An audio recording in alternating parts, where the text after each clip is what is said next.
Friends, good morning. জীবনে টাকার কতটা গুরুত্ব আছে?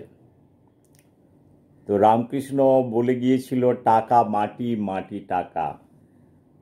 তো রামকৃষ্ণের কাছে টাকার কোনো মূল্য ছিল না।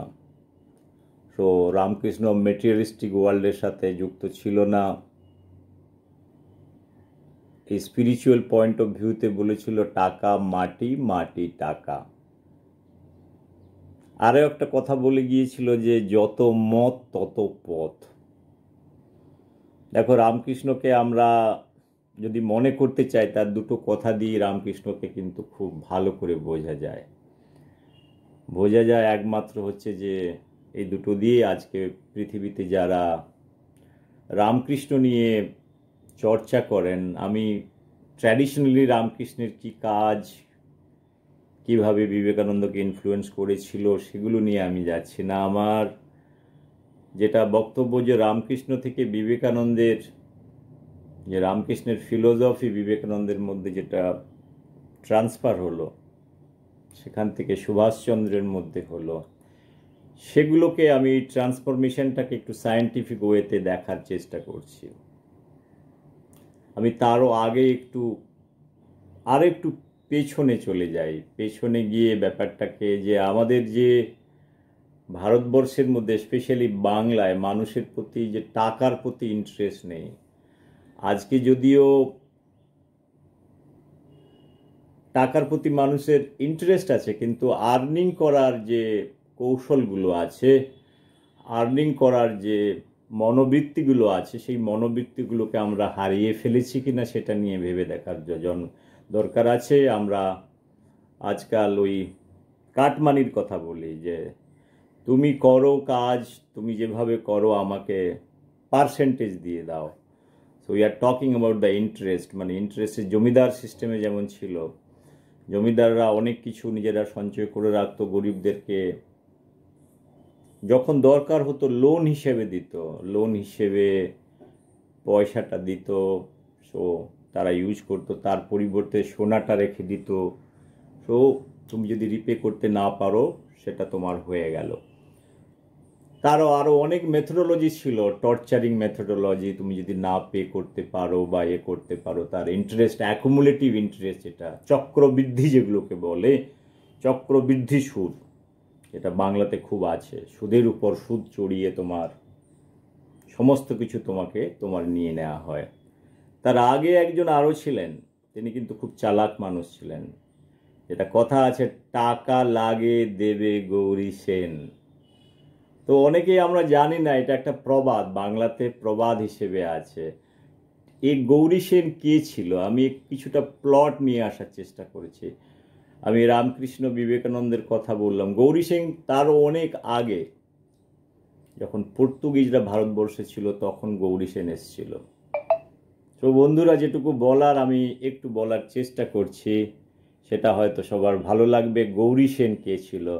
কারণ আমরা হামেশাই বলি, টাকা লাগেগা তো গৌরী সেন আয়েগা, গৌরী সেন দেগা। টাকা লাগলে গৌরী সেন দেবে। তো গৌরী সেনের কথা একটু আসা যাক। গৌরী সেন কে ছিল? কোশ্চেনটা হচ্ছে যে গৌরী সেন ছিল আর গৌরী সেন ছিল না, সেটাও একটা বড় কথা। কারণ আমরা যখন ওটাকে একটা, মানে বাংলার একটা ফ্রেজ হিসেবে আমরা ইউজ করি, টাকা লাগে দেবে গৌরী সেন, অনেক সময় আমরা নোভেল থেকেও নিয়ে নেই, যে কথাগুলো একটা ক্যাচি ওয়ার্ড থাকে। তো তা নয়, গৌরী সেন বলে একজন মানুষ ছিলেন। গৌরী সেন মানুষটা কিন্তু খুব ভালো মানুষ ছিলেন। সে মানুষকে সবসময় হেল্প করতো, যখনই যার টাকা লাগতো, সেই গৌরী সেন এসে কিন্তু তাকে টাকা হেল্প করতো। যারা জেলে আছে, যারা দেনার দায়ে যারা জেলে পড়ে আছে, তাদেরকে মুক্ত করার জন্য কারোর যদি কিছু হেল্প লাগে, তখন গৌরী সেন দৌড়ে গিয়ে চলে যেত। গৌরী সেন হেল্প করে ওদেরকে জেল থেকে বের করে নিয়ে আসা, দেনার দায়ে যারা পড়ে আছে তাদেরকে করা। তো গৌরী সেন মানুষটা বাই হার্ট খুব ভালো ছিল। গৌরী সেন 1580 সালে তার জন্ম। গৌরী সেন গৌরী সেনের জন্ম হুগলি ডিস্ট্রিক্টে গৌরী সেনের জন্ম। তো গৌরী সেন মানুষটা হুগলিতে জন্মগ্রহণ করেছে। অনেকে বলে না, হুগলিতে নয়, ওর অরিজিনাল হচ্ছে মুর্শিদাবাদে বহরমপুর থেকে এরা এসছে। বহরমপুরে যারা ওদের অ্যানসেস্টার যেগুলো ছিল, তারা বহরমপুরে এগ্রিকালচার করতো। তো এগ্রিকালচারে একদিন এগ্রিকালচার করতে করতে কি হলো, তো জমি থেকে ডিগ করতে করতে অনেক সোনা পেয়ে গেল। তো গৌরী সেনের ফ্যামিলি সোনা যখন জমি থেকে বেরিয়ে এলো, চাষ করতে করতে ওরা অনেক সেই সোনা দিয়ে অনেক বড় লোক হয়ে গেল। এটা এই 14-15 সেঞ্চুরিতে মাটির তলায় সোনা থাকার একটা কাহিনী ছিল। মানুষ তখন তো ব্যাংক ফ্যাংক ছিল না, ব্যাংক না ছিল, কোনো কিছু ছিল বা কোনো স্টোরেজ ছিল যে ওখানে বাবা সোনাগুলো তুমি সারা জীবনের সঞ্চয়গুলো তো কেউ মরে যাওয়ার পর উপরে নিয়ে যেতে পারে না। না, ভগবান, এটাই একটা গডের ভালো একটা বৈশিষ্ট্য বলা যায়, that whatever wealth you create in this mother earth, that is nobody is able to carry on heaven. So if you do bad work also, you are not able to carry to hell. So it remains here. তো গৌরী সেনের বাড়ির লোকেজনেরা যখন মাটিতে চাষ করতে যাচ্ছিল, তখন মাটির তলা থেকে সোনার ভাণ্ডার বেরোলো। সেই সোনার ভাণ্ডার বেরোনোর পরে ওটাকে ওরা নিজের প্রপার্টি হয়ে গেল। যেমন আজকে 19th সেঞ্চুরি 20th সেঞ্চুরি কি হয়, তোমার যদি একটা বড় জমি থাকে, সেই জমিতে খুঁড়তে খুঁড়তে যদি এখানে একটা সোনার খনি পেয়ে যাও, সোনার খনিটা হচ্ছে তোমার হয়ে গেল। কয়লার খনি পেয়ে গেল, ওটা তোমার হয়ে গেল। তখন এখনো ভারতবর্ষের বহু জায়গায় জিনিসগুলো আছে, যেমন তুমি গোয়াতে চলে গেল, mining industry, that mine belongs to the private people. যেটা হচ্ছে যে এ নিয়ে অনেক কথা বলার আছে। এগুলো কথাগুলো বলার অর্থ হলো আমাদের সরকারিকরণের ব্যাপারটা, যেমন natural resource and everything, basically mines, coal mines, gold mines, diamond, for that matter many things, right? So ডেমোক্রেসিতে কি হয়, এটা কারোর ব্যক্তিগত আন্ডারে থাকতে পারে না, সেগুলো সরকার ক্যাপচার করে নেয়। কিন্তু আগেকার দিনে কি হতো, রাজতন্ত্র ছিল। রাজতন্ত্রে রাজা, একটা রাজা দুসরা রাজার রাজ্যে গিয়ে মারামারি করতো। এই মারামারিটা খুব ছিল, কারণ যেটা ইকোনমিক অ্যাগ্রেশন, নিজের বাহুবলী একটা দেখানোর যে প্রবণতা, সেগুলো তো খুবই ছিল। তো সেই জায়গাতে গিয়ে তো রাজা কি করতো, যারা সেফার প্লেস ঢুনতো, যেমন ইঁদুরেরা কি করে, ইঁদুরেরা চাল গমকে ওরা চুরি করে ওগুলো কোথায় রাখে, ওরা গর্তের মধ্যে ঢুকিয়ে রাখে। ওরা করে যেটা হয় আর কি, যেটা হয় মানে বাঁচার জন্য যেটুকু সঞ্চয় করার যেটা হয় সেটা করে। কিন্তু মানুষের ক্ষেত্রে সেটা নয়, মানুষের ক্ষেত্রে চাহিদা অনেক বেশি থাকে। সেই চাহিদাগুলোকে মেটাতে গেলে তারা এত সঞ্চয় করে ওরা গোল্ডে কনভার্ট করে মাটির তলায় ঢুকিয়ে দেয়। আমি সে কথায় আসছি না। গৌরী সেন কিন্তু অনেক বড় লোক হয়ে গেল। বড় লোক হয়ে যাওয়ার পরে কি হবে, তো বড় লোক হয়ে যাওয়ার পরে মনটা ভালো থাকলে কি হয়, দানবীর হয়ে যায়। দানবীর হয়ে যাওয়ার পরে কারোর কিছু প্রবলেম হলে গৌরী সেন আছে, যাও, গৌরী সেন তোমাকে হেল্প করবে। তুমি গৌরী সেনের দরবারে গিয়ে তুমি বললে, গৌরী সেন দাদা, আমার ছেলেটা জেলে পড়ে আছে, আমার এটা জেলে পড়ে আছে, আমার এই জিনিসটা বন্ধক দিতে পারছে না, এত টাকা ঋণ হয়ে গেছে, আমাকে হেল্প করো। গৌরী সেন হেল্প করে দিত। সেখানে খুব ফেমাস ছিল। তো গৌরী সেন এই সমস্ত ব্যাপারে কলকাতাতেও চলে আসে, আহেরিতোলাতে। যে আহেরিতোলা দিয়ে জীবনানন্দ দাশ অনেক পরে কবিতা লিখেছে, যে আহেরিতোলা দিয়ে তাদের ট্রামের কথা, এর কথা, এই সমস্ত ব্রিটিশ টাইমে এসছে। তো জীবনানন্দ দাশের ফাইনালি এই কথা চিন্তা করতে করতে ট্রামের ধাক্কায় জীবনানন্দ চলে গেল। সেই কথাগুলো আমি অনেক জায়গায় বলেছি, কারণ জীবনানন্দের পৃথিবীর প্রতি ও একটা ডিফারেন্ট জগতে ছিল। সেই কথা নিয়ে আমি এখন যাচ্ছি না, জীবনানন্দের কথাটা আসছি না। কথা বলার অনেক টাইম জোন নিয়ে কথা বললে অনেক মানুষ চলে আসে, কবিতা চলে আসে, ফিলোসফি চলে আসে, আইডিয়া চলে আসে। তো তো আহেরিতলাতেও প্রচুর বাড়ি ঘরদোর করলো, মানে এই পুরানো মানিকতলা এরিয়ায় যেগুলো আহেরিতলা ব্যাক সাইড যেগুলো আছে, যে পুরানো কলকাতাতে বলে, তো ওইখান থেকে ও আবার পর্তুগিজের সময় তোমার বরানগর এরিয়াতে তোমার স্পেশালি ওর কাজকর্মগুলো ছিল বালি এরিয়া, বালি তোমার সমস্ত গঙ্গা রিভারের পাশাপাশি এরিয়াতে ওনার কাজ ছিল। একটা কথা যেটা বলার ছিল যে 1599 সালে গৌরী সেন যেটা ব্যান্ডেলের পর্তুগিজদেরকে অনেকটা জমি দিয়ে দেয়, ওখানে ব্যান্ডেল চার্চ তৈরি করা হয়। তারপরে গৌরী সেন ধর্মনিরপেক্ষ ছিল, চার্চের জন্য জমি প্রদান করা মানে, তারপরে ও যেটা গৌরী সেন হিন্দু টেম্পেলও তৈরি করছে, সেটাও লিটারেচারে পাওয়া যাচ্ছে, অনেক ইতিহাসের ডকুমেন্টে পাওয়া যায় যে গৌরী সেন হিন্দু মন্দির এস্টাবলিশ করেছিল, সেই মন্দিরের বর্ণনাও লিটারেচারে আছে। যেটা হুগলির বড়াই লেনে 1665 উনি মারা যান। তার আগে যে শিব মন্দিরটা তৈরি হয়েছিল, অনেকের মতে নাকি ওটা উনি তৈরি করেছিলেন শিব মন্দির। He is a great follower of lord Shiva. So sorry, আমার এই সমস্ত কথা বলার উদ্দেশ্য হচ্ছে যে উনি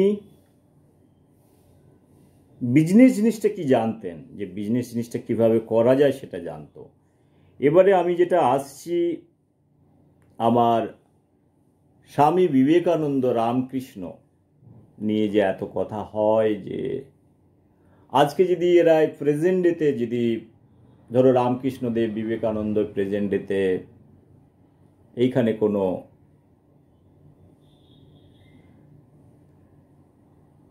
কলকাতার কোনো রাস্তা দিয়ে হেঁটে চলে যাচ্ছেন, শ্যামবাজার মানিকতলা, এই ধরো শ্যামবাজার থেকে হাঁটতে হাঁটতে দুজনে গল্প করতে যাচ্ছে,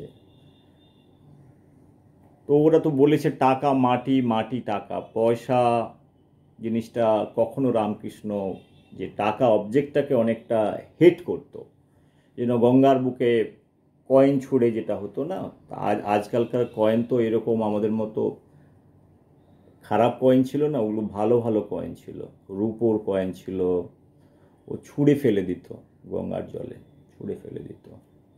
তো পয়সার প্রতি ওর কোনো আসক্তি ছিল না, ফিলোসফিক্যালি ব্যাপারটাকে দেখতে গেলে আসক্তি ছিল না, মানে এটা উনি কি অ্যালার্জিক ছিলেন, যেটা বিবেকানন্দ অনেক সময় পয়সার প্রতি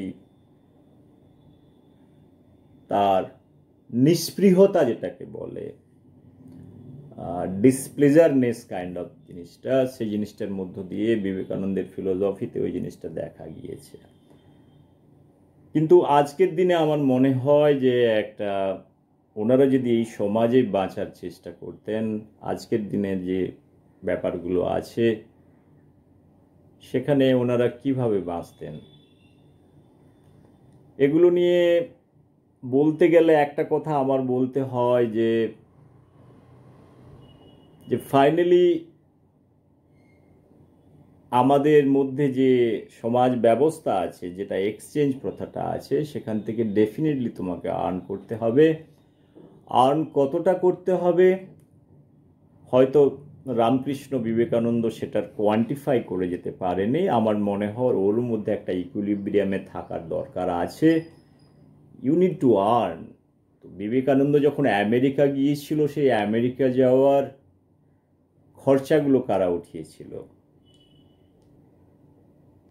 দেখো, একটা হচ্ছে যে প্র্যাকটিক্যালি কোনো ফিলোসফিকে তুমি যখন সাবস্টেন্সিয়েট করতে যাও, সেই ফিলোসফিকে তুমি যদি তার বিরুদ্ধে থাকো বা সেই জিনিসের মতবাদের পক্ষে না থাকো, but you know in real life what are the things you're up to fulfill your objective, তোমার ব্যক্তিগত অবজেক্টিভ ফুলফিল করতে গেলে তুমি জানো যে দোজ থিংস আর রিকোয়ার্ড। আজকে রাস্তাতে চলতে গেলে পয়সা লাগবে, খেতে গেলে পয়সা লাগবে, বাসে উঠতে গেলে পয়সা লাগবে, ট্রামে উঠতে গেলে পয়সা লাগবে, শরীরটা খারাপ হয়ে গেলে পয়সা লাগবে, See, there is nothing called free. This concept was not there. So এটা ভেবে নিলে হয় না যে আমি সন্ন্যাসী মানুষ বা আমার কি আছে তো আমার সেবা পাওয়া যাবে, তা নয়।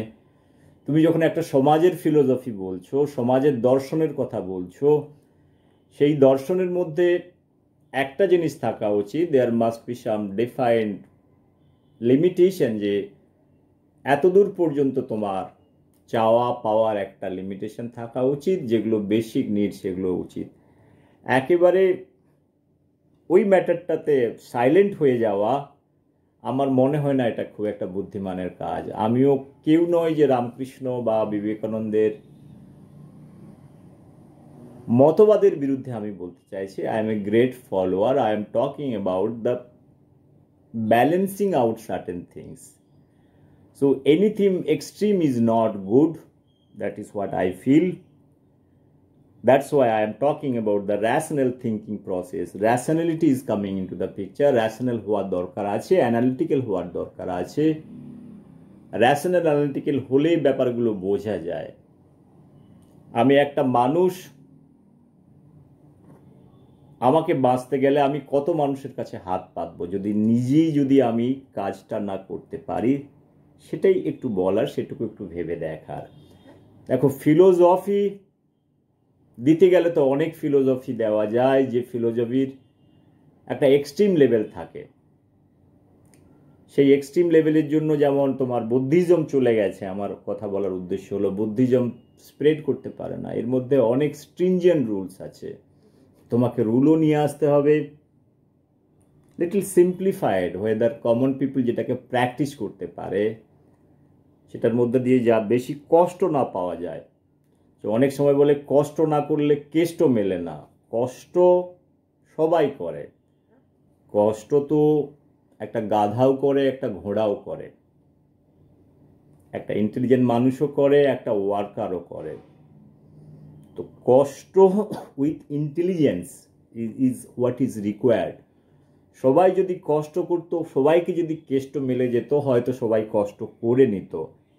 এই কথাগুলো বলার উদ্দেশ্য আমার তা নয়। আমার কথা বলার উদ্দেশ্য, আমি তিনটে মানুষের কথা আমি বলতে চাইছি, যেটা হচ্ছে যে আমি পেপারে তৈরি করেছি। একটা হচ্ছে যে রামকৃষ্ণ, যার জন্ম 1836 থেকে মৃত্যু 1886 পর্যন্ত, মানুষটা 50 বছর বেঁচে ছিল, রাইট।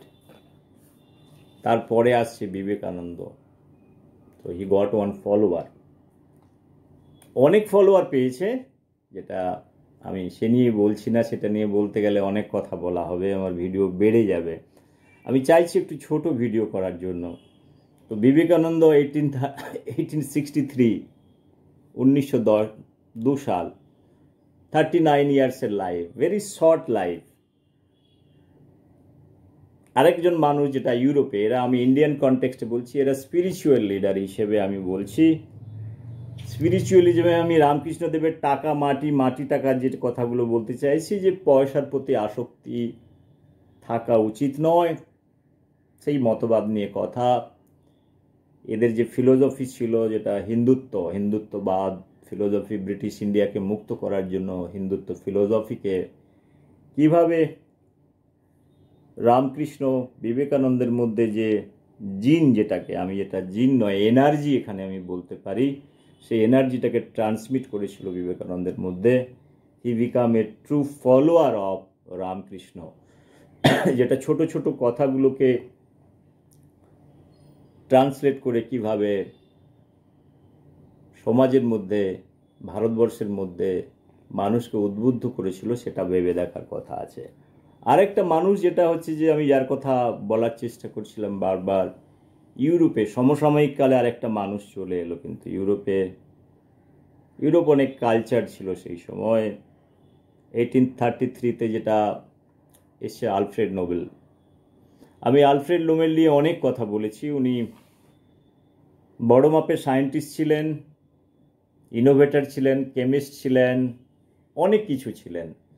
ওনার কাছে 355খানা পেটেন্ট ছিল। তো ডায়নামাইটের মতো ডায়নামাইট কী করে তৈরি করতে হয় ওখান থেকে ফ্যাক্টরি তৈরি করেছে, 355খানা পেটেন্ট তৈরি করেছে। দেখো একটা ছোট 63 বছরের জীবনে আলফ্রেড নোবেল অনেক কিছু করেছে। বাবার ব্যবসা সামলেছে, ব্যবসা থেকে আর্মস অ্যান্ড অ্যানিমেশন তৈরি করেছে ডায়নামাইট দিয়ে। তো আলফ্রেড নোবেলের জীবনে অনেক দুঃখ ছিল। দুঃখটা হচ্ছে যে সবাই ওকে ক্রিটিসাইজ করতো, that is Angel of death বলকে ওকে বলা হতো। অ্যাঞ্জেল অফ ডেথ মতলব যে ডায়নামাইট দিয়ে ইউরোপের ডিফারেন্ট মানে they use to supply dynamite to various countries, to Russia, Europe, many countries. এগুলো ওয়ারে ইউজ হয়েছে ডায়নামাইট। তো এমন হয়েছে নিজের ভাই যে ফ্যাক্টরিতে ডায়নামাইট তৈরি হতো সেখানে ব্লাস্ট হয়ে যায়। সে ব্লাস্ট হয়ে যাওয়ার পরে ভাই মারা যায়। উনি যে পিস প্রাইজ তৈরি করেছেন ওটা কিন্তু অ্যাকচুয়ালি ওনার ভাই যে তার ফ্যাক্টরিতে কাজ করতেন ওখানে ডায়নামাইট ব্লাস্ট হয়ে যায়, মারা গিয়েছিলেন। আমার কথা বলার উদ্দেশ্য হলো যে আলফ্রেড নোবেলের মধ্যে অনেক দুঃখ ছিল, উনিও দুঃখবাদী ছিলেন। দুঃখবাদী ইন দ্যাট সেন্স পার্সোনাল লাইফে সারা জীবনে অনেক পয়সা আর্ন করেছেন। He has earned huge amount of money, যেখানে পয়সার শেষ নেই। কারণ science, technology and if you are developing your own industry and selling it across the globe, সেখান থেকে অনেক উনি আর্ন করেছেন। কিন্তু ওনার মনটা ভালো ছিল। অনেক সায়েন্টিস্টরা যেমন কেউ শুধু টেকনোলজি করে নিল বা কিছু করে নিল, কিন্তু উনি কিন্তু একদম অলরাউন্ডার টাইপের ছিলেন। অলরাউন্ডার মানে উনি জানতেন নিজের টেকনোলজি কীভাবে প্রোটেক্ট করতে হয়, নিজের টেকনোলজি দিয়ে কী করে ফ্যাক্টরি করতে হয়। আমাদের কাছে অনেক শিক্ষণীয় আছে। আমি অনেক ভিডিওতে বলেছিলাম যে আলফ্রেড নোবেল নিয়ে কথা বলতে গেলে অনেক কিছু বলতে হয়। সেই সময় ইউরোপে কী চলছিল, উনি basically he is from Sweden. Okay, তারপরে তার লাস্ট জীবনে তার রিয়েলাইজেশনটা কীভাবে হলো, তার রিয়েলাইজেশনটা এটা হলো যে সারা জীবনে প্রায় $300 million he has earn. It's a huge amount of মানি। তো উনি কিন্তু একটা জিনিস বুঝে গিয়েছিলেন, পয়সাকে স্বর্গেতে নিয়ে যায় না। আমাদের রাজতন্ত্রে যেমন এই যে টাকা লাগে, দেবে গৌরী সেন যখন জমি খুঁড়তে খুঁড়তে সোনা পেল, সেই সোনাটা কোথা থেকে এলো? রাজার মাথায় একটাই দুষ্ট বুদ্ধি থাকে। দুষ্ট বুদ্ধি মানে চলো ওই ছোট রাজাটা আছে ওকে মেরে ওর কাছ থেকে যে মশালাটা আছে নিয়ে আসতে হবে। অনেক রাজা ছিল, অনেক রাজা ভালো রাজাও ছিল, দেশের সেবা করতো, দুটো গরিব মানুষকে কিছু খাইয়ে দিল, পরিয়ে দিল, ঘরটা বানিয়ে দিল, সেগুলো ঠিক ছিল। ইতিহাস তাদেরকে রিমেম্বার করে। কিন্তু সায়েন্টিফিক্যালি তো আমি যদি আলফ্রেড নোবেলের সাথে যে সায়েন্স যেটা বলছি, সায়েন্স মানে র্যাশনালিটির কথা বলছি, একটা থট প্রসেসকে বলছি, সেখান থেকে উনি যেটা করে গিয়েছেন সেটা শেষ জীবনে এসে একটা উইল পেপার তৈরি করলেন। উনি তো জানতেন যে মরে যাওয়ার পরে আমি পয়সা উপরে নিয়ে যেতে পারবো না, ও ঠিক বুঝতেন। তো বসে বসে সুইডেনে ও লিখলো উইল পেপার। 1895-96 সালে একটা উইল পেপার করে গেল যে আমার 94% যেটা আমার সমস্ত প্রপার্টি আছে তার মধ্যে একটা নোবেল ফাউন্ডেশন তৈরি হোক। নোবেল ফাউন্ডেশনের ওটাকে আরেক বছর কয়েকটা সাবজেক্ট ডিসাইড করলেন, সেই সাবজেক্টে প্রাইজ দেয়া হবে। সেটার মধ্যে আছে তোমার ফিজিক্স আছে, কেমিস্ট্রি আছে, ফিজিওলজি আছে, আর্ট আছে অ্যান্ড পিস। 5টা সাবজেক্টের উপরে উনি করে গিয়েছিলেন উইল পেপারে। অনেক কথা লিখে গিয়েছিলেন। আমি 8খানা 10খানা ভিডিও করেছি নোবেল ফাউন্ডেশন নিয়ে। তারপরে কি করে ওগুলো ধীরে ধীরে ধীরে ধীরে সব কী হলে উনি মরে যাওয়ার পর, মারা যাওয়ার পরে যে জিনিসটা হয়েছে তা নিয়েও আমার কথা বলেছি। এখানে আমার এই সমস্ত কথা বলার উদ্দেশ্য ছিল না। আমার কথা বলার উদ্দেশ্য হচ্ছে যে উনি দেখো একটা সময় ইন্ডিয়াতে এখানে স্পিরিচুয়াল নিয়ে কথা বলেছে। এখানে বিবেকানন্দ, রামকৃষ্ণ তাদের স্পিরিচুয়ালিজম, হিন্দুত্ব নিয়ে কথা বলছে। বিবেকানন্দের মধ্যে আরেকটা ওয়ান স্টেপ আগে গিয়ে ব্রিটিশদেরকে কীভাবে মুক্ত হতে পারে সেখান দিয়ে কথা বলছে। বন্ধুরা, আমার একটা ছোট কথা বলে আমি আমার ভিডিওটাকে বাড়াতে চাইছি না। এই যে আমার রামকৃষ্ণ, বিবেকানন্দ আলফ্রেড নোবেলের মধ্যে আমি একটা সিমিলারিটি দেখতে পাচ্ছি। দেখো, তুমি তোমার জীবনে ব্যক্তিগতভাবে যাই করো না কেন, either you do spiritualism, you do science, or do many things, your objective is to motivate. সবাই চায় যে সমাজের কল্যাণ কিছু হয়ে যাক, যেটা আলফ্রেড নোবেল চেয়েছিল, সমাজের কল্যাণ হয়ে যায়। ওনার পিসের Alfred Nobel was very much in favor of peace. He was not liking the war. His animation activities, especially that is meant for to stop war. Many times he has talked about many issues.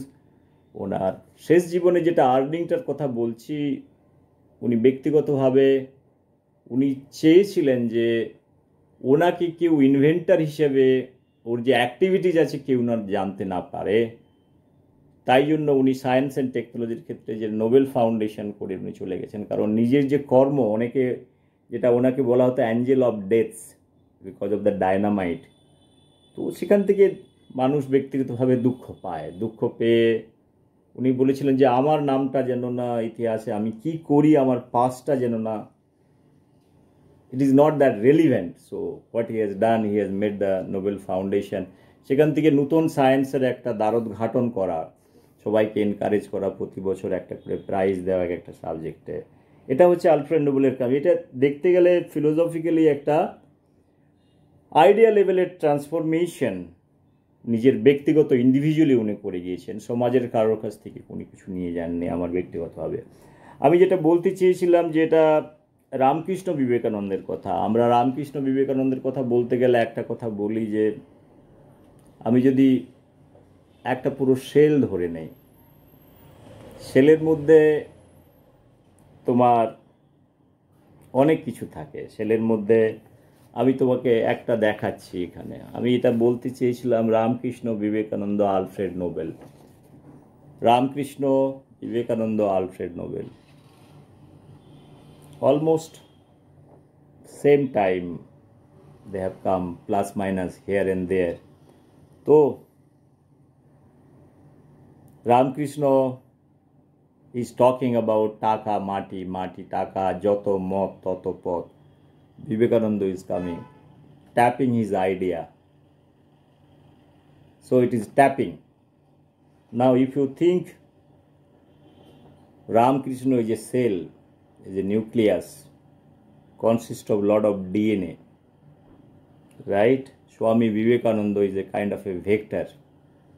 Now the question is, তোমার idea থাকলে আইডিয়াটাকে তোমাকে কি করতে হবে? আইডিয়াটার এক্সটেনশনের দরকার আছে, তো মাল্টিপ্লিকেশনের দরকার আছে, রাইট? সেই মাল্টিপ্লিকেশনটা করবে কে?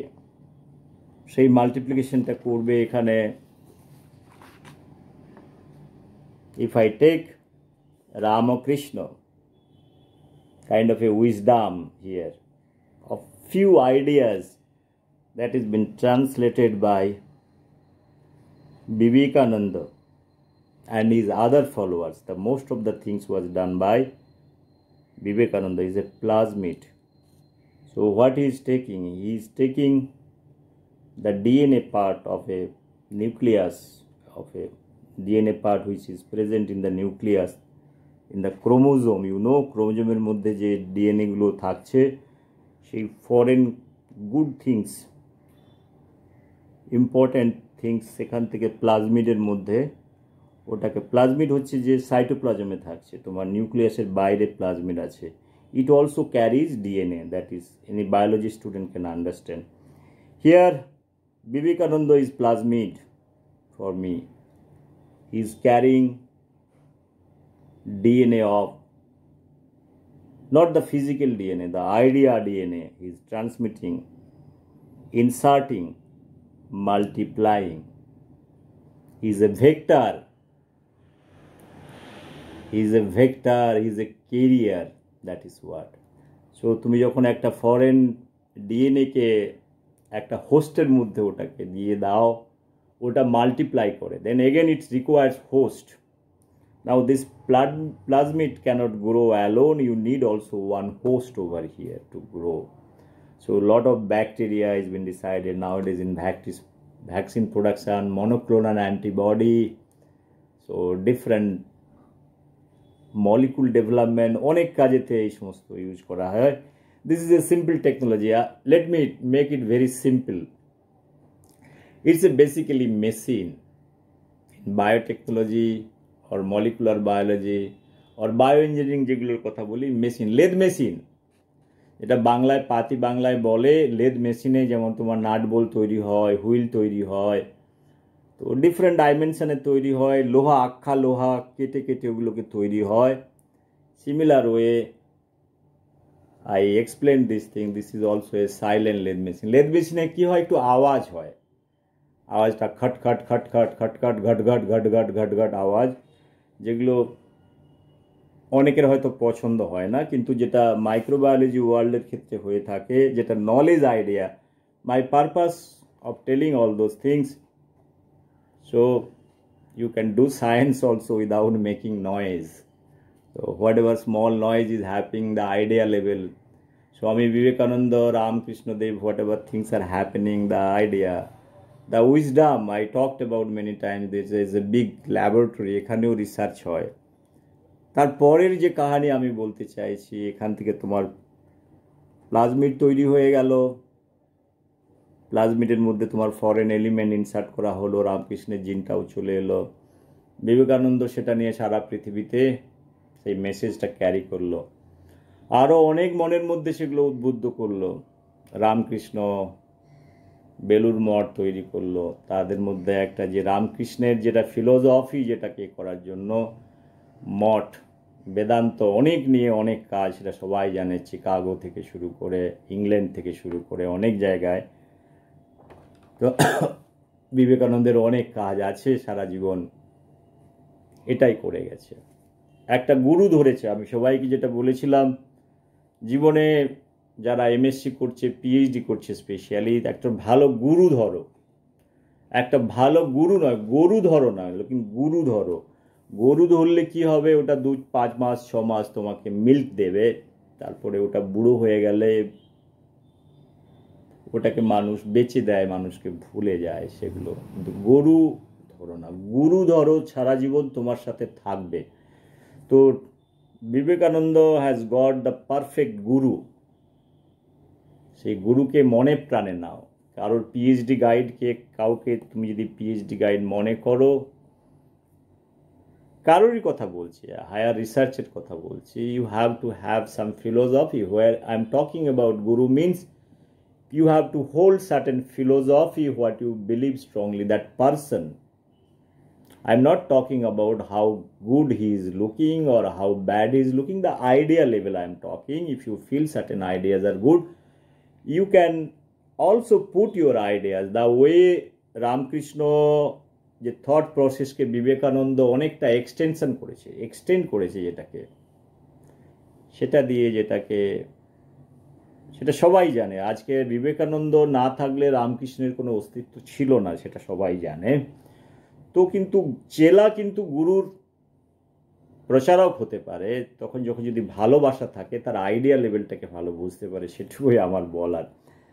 আরেকটা যেটা কথা বলার হচ্ছে, বিবেকানন্দের যেটা তার আইডিয়া থেকে উদ্বুদ্ধ হয়ে আজকে কে নয়, বিবেকানন্দের ফলোয়ার পৃথিবীতে কত মানুষ আছে। ইতিহাসের পাতা ঘাঁটলে সেটা তো পরিষ্কার বোঝা যায় যে কারা কারা ইনফ্লুয়েন্স হয়েছে স্বাধীনতা সংগ্রামে, সুভাষচন্দ্র বোস থেকে শুরু করে Mahatma Gandhi, Jawaharlal Nehru, you say bad or good whatever, present day Narendra Modi sir, many people, there are African leaders, Nelson Mandela, all those people are influenced,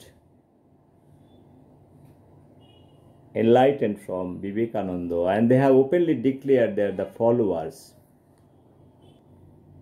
আমি যেটা বলেছিলাম, সরি, রামকৃষ্ণ বিবেকানন্দ ছিল একজন ট্রু ন্যাশনালিস্ট, এটা হিন্দুইজমকে প্রচারক করেছিলেন, রামকৃষ্ণের দৃঢ় ভক্ত ছিলেন, সেটা আমি বলেছিলাম। আমার বক্তব্য যেটা আমি প্লাজমিডের কথা বলেছিলাম, তারপরেও রামকৃষ্ণের, বিবেকানন্দের পরেও অনেক বিবেকানন্দের ভক্ত আর যারা ফলোয়ার এসছে, ফলোয়ারের মধ্যে অনেকে বড় বড় মানুষ, যেটা আমি বলেছি অলরেডি, সুভাষচন্দ্রের নাম বলেছি, ঋষি অরবিন্দ পর্যন্ত স্বামী বিবেকানন্দের ইনফ্লুয়েন্সের মধ্যে চলে এসেছিলেন। দের আর লট অফ ফ্রিডম মুভমেন্টের যারা ছিল, বাঘা যতীন থেকে শুরু করে অনেক বিদেশি, যে আমেরিকানরা তো অনেক আমেরিকান, চিকাগোতে পুরো আমেরিকাতে যখন ভাষণ হলো, ভাষণ হওয়ার পরে সেখান থেকে এরা এরা অনেকেই ইনফ্লুয়েন্স হয়েছে বিবেকানন্দের। যেটা আমি বলতে চেয়েছিলাম যে প্লাজমিডের পরেও যেটা মাল্টিপ্লিকেশন হচ্ছে, মাল্টিপ্লিকেশন তোমার আইডিয়া, একটা ভালো আইডিয়া থাকলে সেই আইডিয়াটাকে তোমাকে করার দরকার হয় না, সেখানে তোমার অনেক ফলোয়ার আছে, তারা ওটাকে ক্যারি করে নিয়ে যায়, and that is the real thing.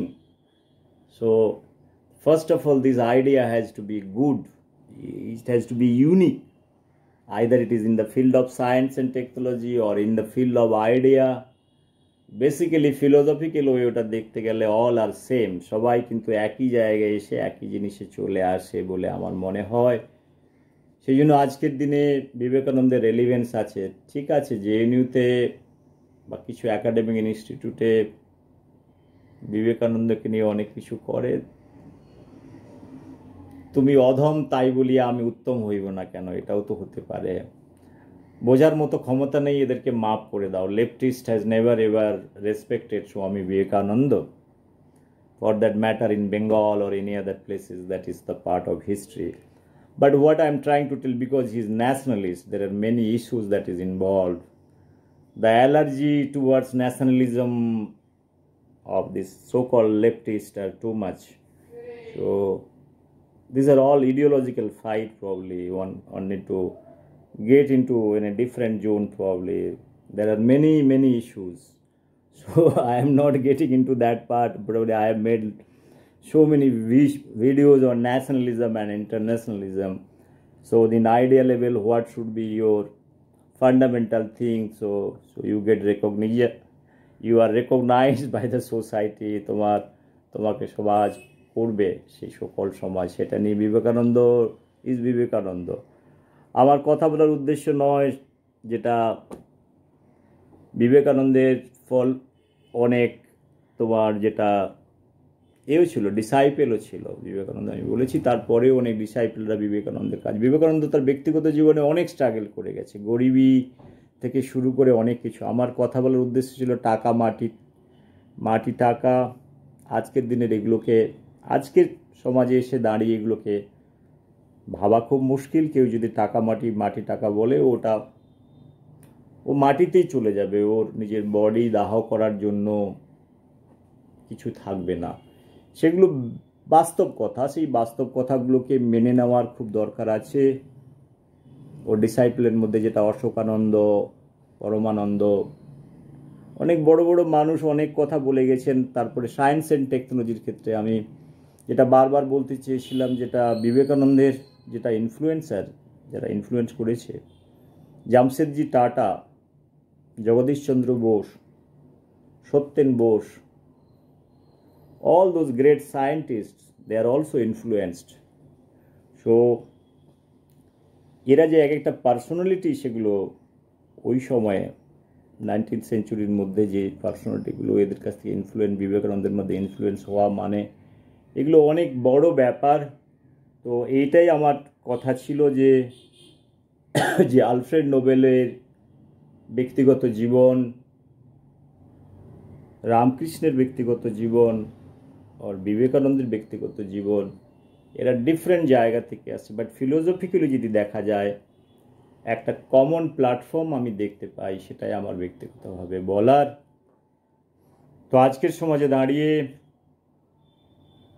we have to be balanced, so act in a balanced way, take all the philosophy, finally you draw what is good and what is bad for your life.